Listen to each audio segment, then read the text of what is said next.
생명의 근원이신 하나님, 호흡 있는 모든 만물에 새 아침을 주시고 온 만물이 생명 이슬을 머금게 하시니 감사합니다. 어제보다 조금 더 새로운 존재가 되게 하시는 주님의 은혜에 감사하며 우리 영혼이 주님을 기뻐 찬양합니다. 세상은 인생이 매일매일 죽음을 향해 걸어간다고 말하지만 우리는 한 걸음 한 걸음 영원한 생명을 향해 걷고 있습니다. 세상 사람들은 조금씩 낡은 존재가 되어가며 한숨 짓지만 우리는 날로 새로워지고 있음에 기뻐합니다. 성령께서 우리와 함께 하시며 날마다 주님에게까지 자라게 하심으로 말미암아 우리는 죽음이 아니라 영원한 생명으로, 낡음이 아니라 매일의 새로움을 향해 걸어가고 있음을 믿습니다. 이 놀라운 영적 사실을 확실히 깨닫고 기뻐하는 그리스도인의 삶을 살도록 우리를 인도하여 주시옵소서. 때때로 우리의 연약함이 이 확신을 흔들기도 합니다. 육신이 연약해지면서 마음의 무게가 늘어나고 오랜 지병 가운데 죽음에 대한 두려움마저 확산하고 있습니다. 때때로 우리의 거짓 자아가 우리를 두렵게 만들기도 합니다.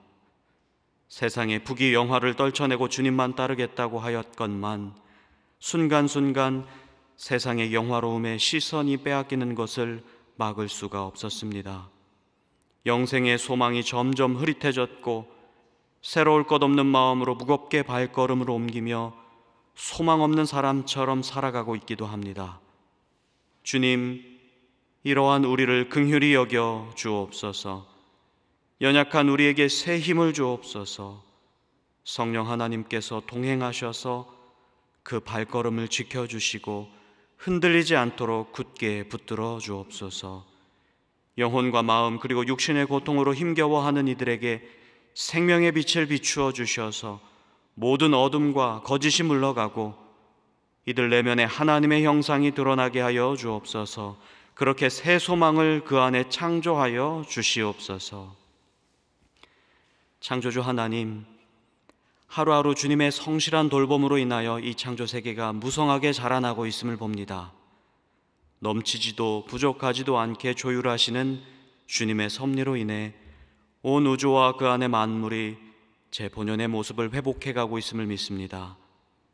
우리도 함께 주님을 찬양하며 아침마다 밤마다 주의 인자하심과 성실하심을 즐거워하게 하옵소서. 장마 기간을 지내고 있습니다.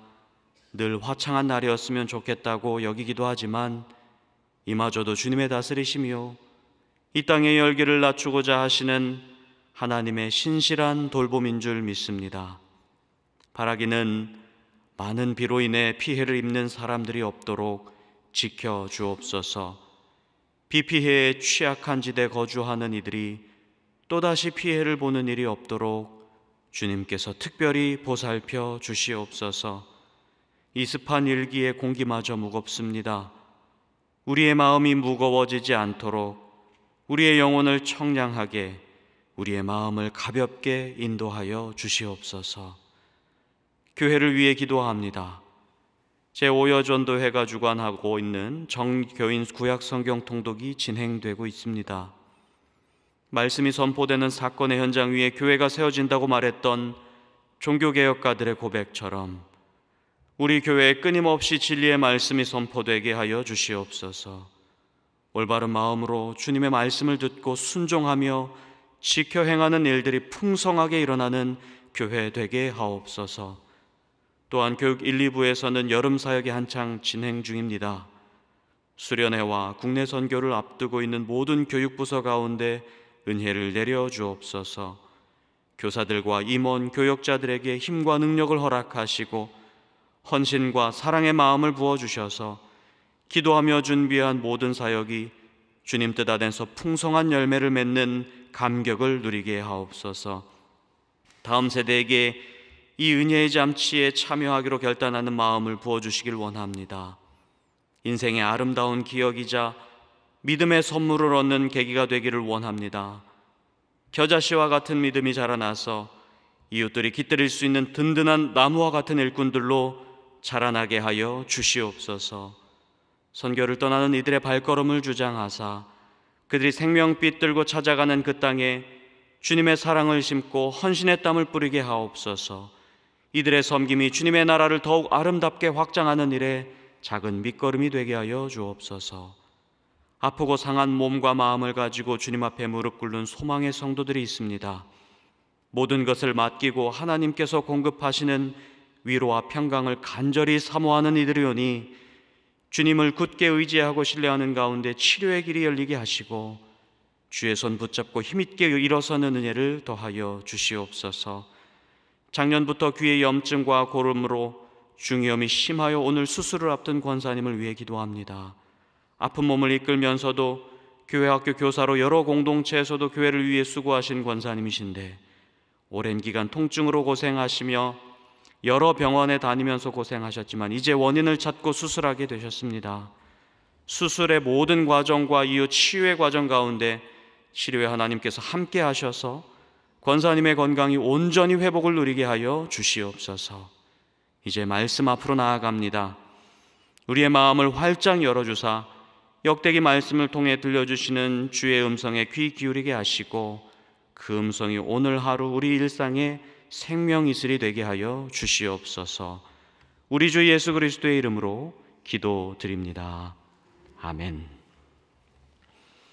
오늘 우리에게 주신 하나님의 말씀은 역대상 6장 1절에서 15절까지의 말씀입니다. 역대상 6장 1절에서 15절까지의 말씀 함께 봉독하겠습니다.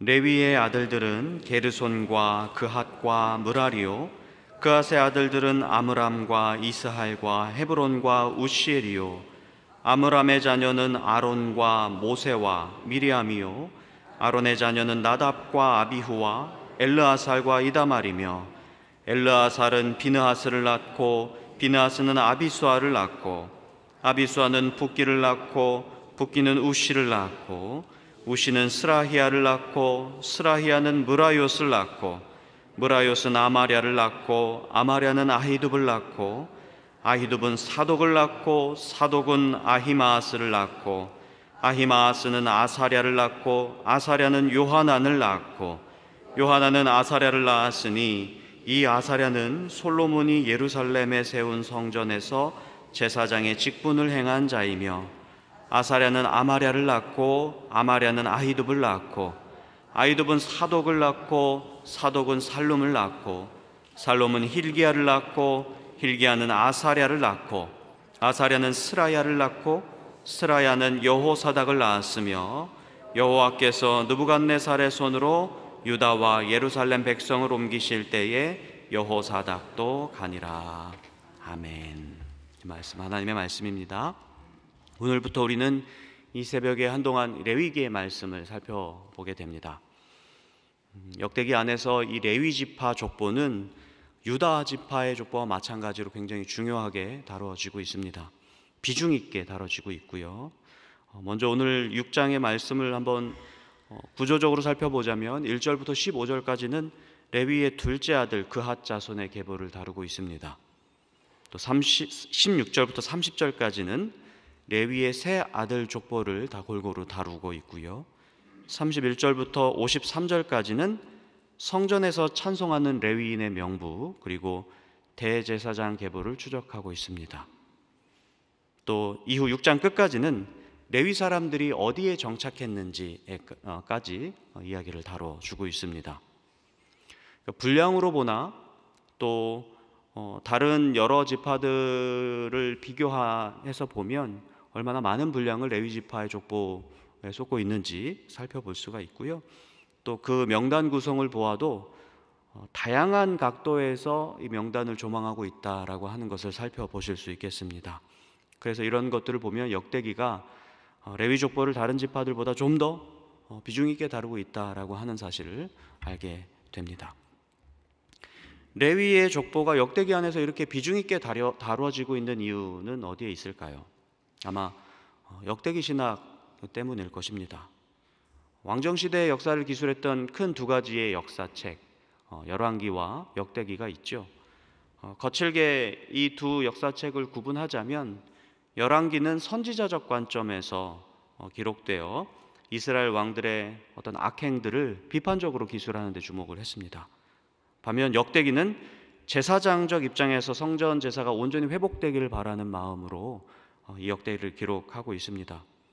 그래서 이 역대기는 포로기 이후에 기술된 책이라고 들어오셨잖아요.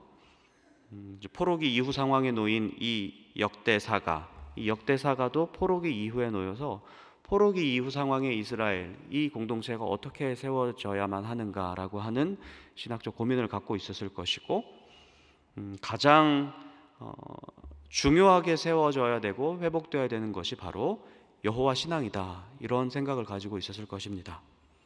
여호와 신앙을 가장 확실하게 회복하는 길, 그리고 가장 핵심적인 실천이 무엇이겠습니까?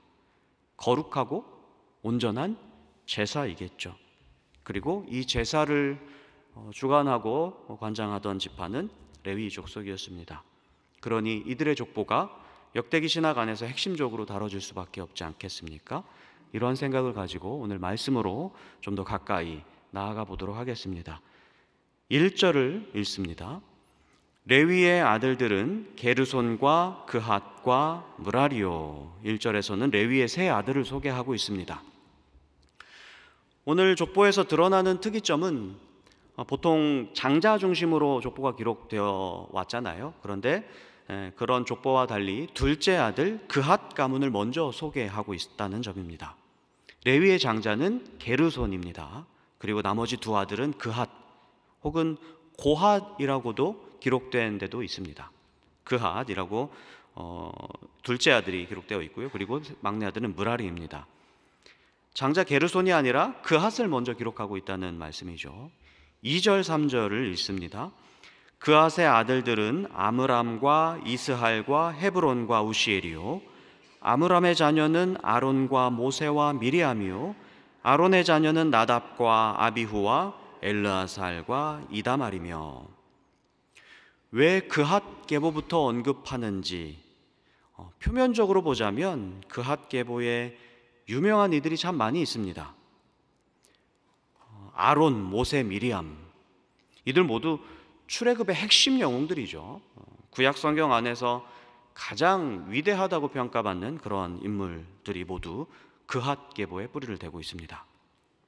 특히 아론의 가문을 한번 보십시오. 그의 아들 나답, 아비후, 엘르아살, 그리고 이다말, 이들은 이스라엘 역대 최초의 대제사장이라고 하는 아론의 후대가 되어서 아론의 후계가 되어 대제사장으로 위임받은 자들입니다. 물론 이 나답과 아비후는 제사 도중에 다른 불을 들이다가 제단에서 불에 타 죽는 그런 불상사가 있었지만,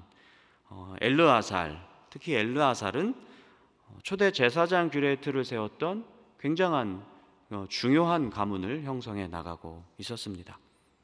성막을 관리하는 역할에 있어서도 그핫 집안이 느낌상 좀 더 무거운 또 중요한 역할을 맡고 있는 것처럼 보입니다. 광야의 이스라엘 유목민들은 정박지를 이동할 때마다 성막을 이동했지 않겠습니까? 그리고 다시 설치해야 했습니다. 그 일을 아무나 감당할 수 있는 게 아니었고, 각 성막 용품마다 지정된 그러한 지파 그리고 가문이 있었습니다. 성막은 레위 지파만 담당할 수 있었고요. 그 레위의 아들들이 각각의 성막 용품을 담당했다는 말씀이죠.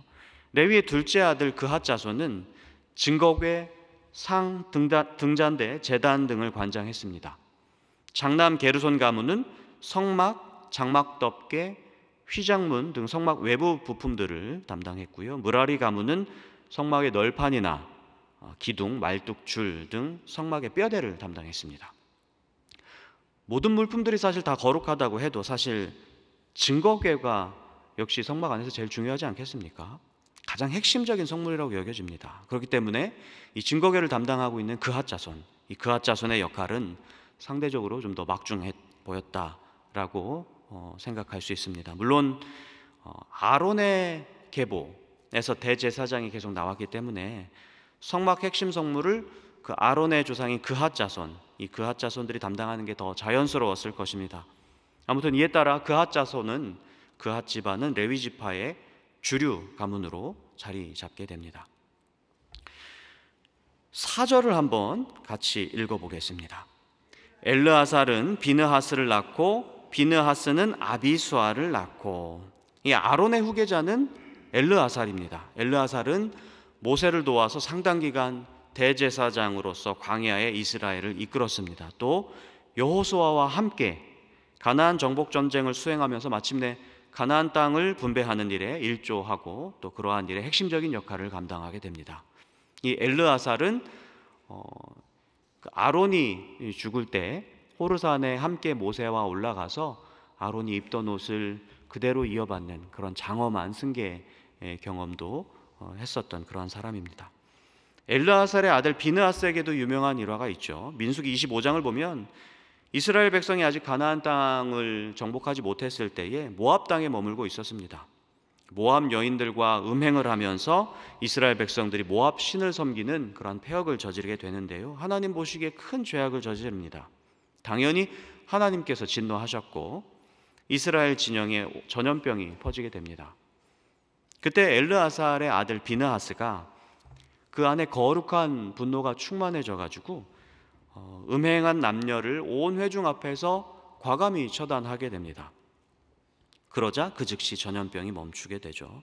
하나님께서는 이 일을 비느하스의 충동적인 행동이라고 보지 않으셨습니다.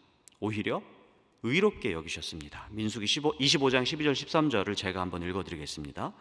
내가 그에게 내 평화의 언약을 주리니 그와 그의 후손에게 영원한 제사장 직분의 언약이라. 그가 그의 하나님을 위하여 질투하여 이스라엘 자손을 속죄하였음이니라. 아멘.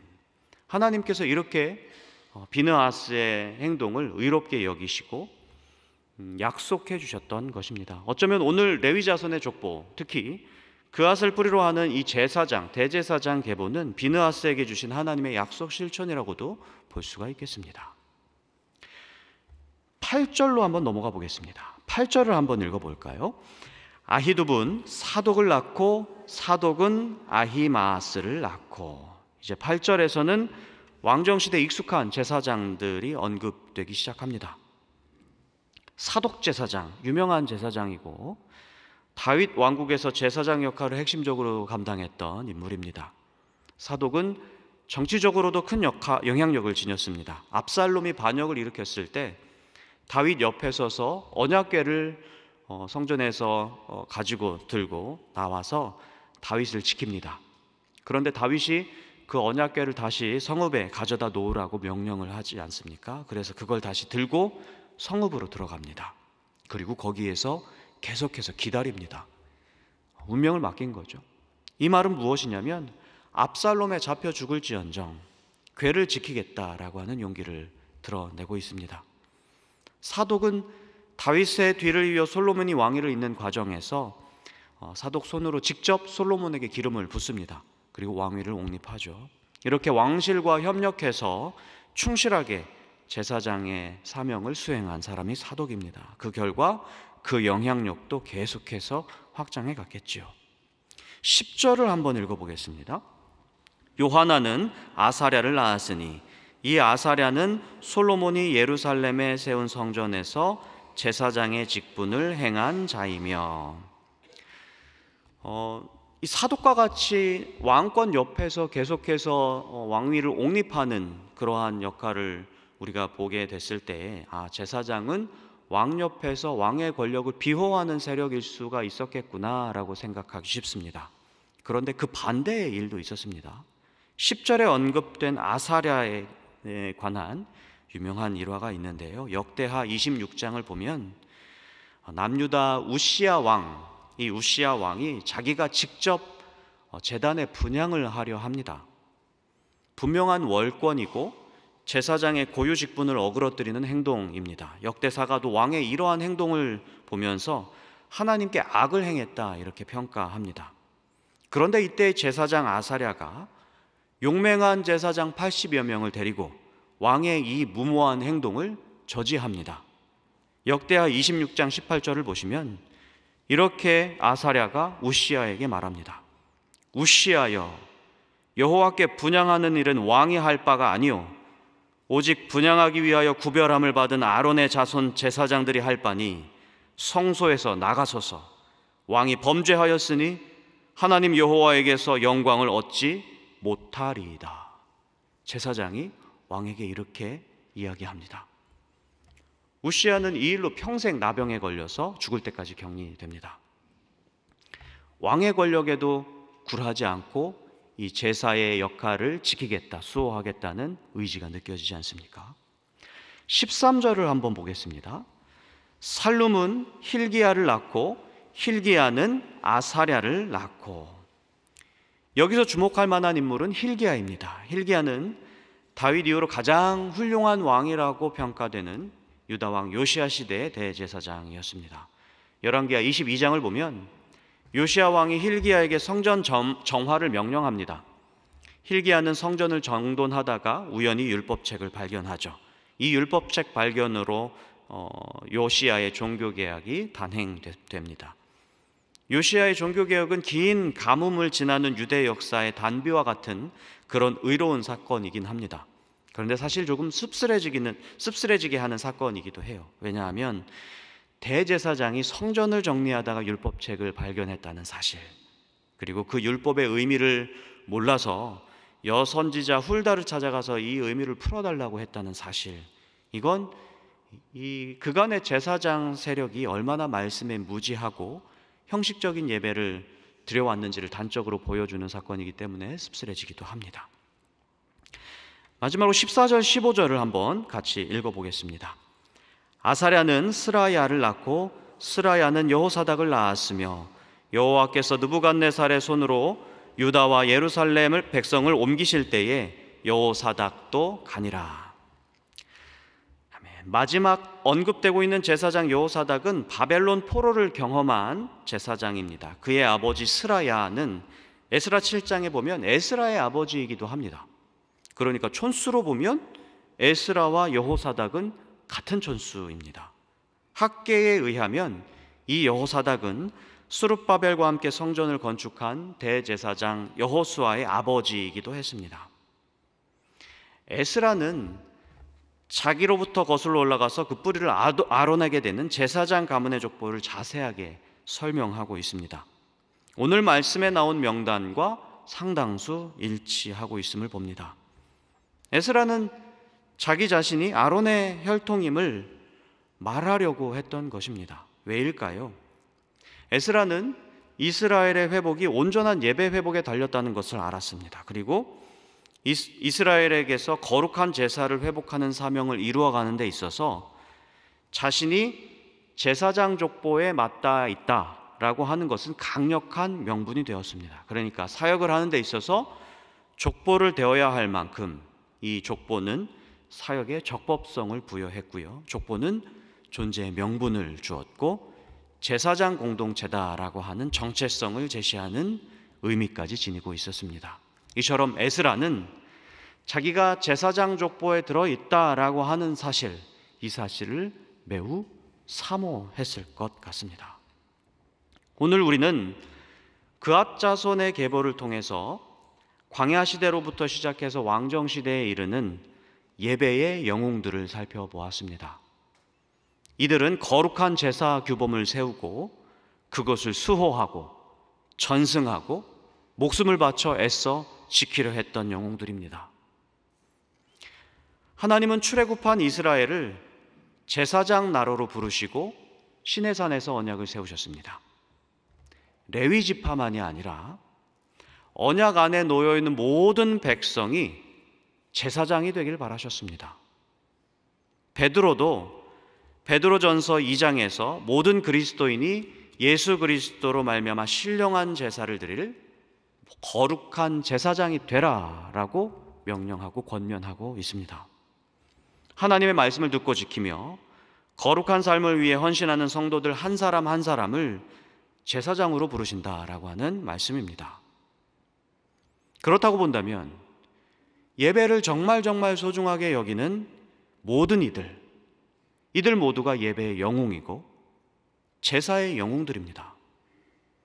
제사장 명부를 사모했던 이 에스라처럼 우리도 우리의 예배를 기뻐 받으시는 그러한 하나님께 정말 예배를 사모하며 우리의 예배를 잘 지키며 그러한 왕 같은 제사장이 되어 예수님의 생명책에 우리의 이름이 기록될, 제사장으로 기록될, 예배의 영웅으로 기록될 그 명단, 그 생명책을 사모해야 함이 마땅합니다.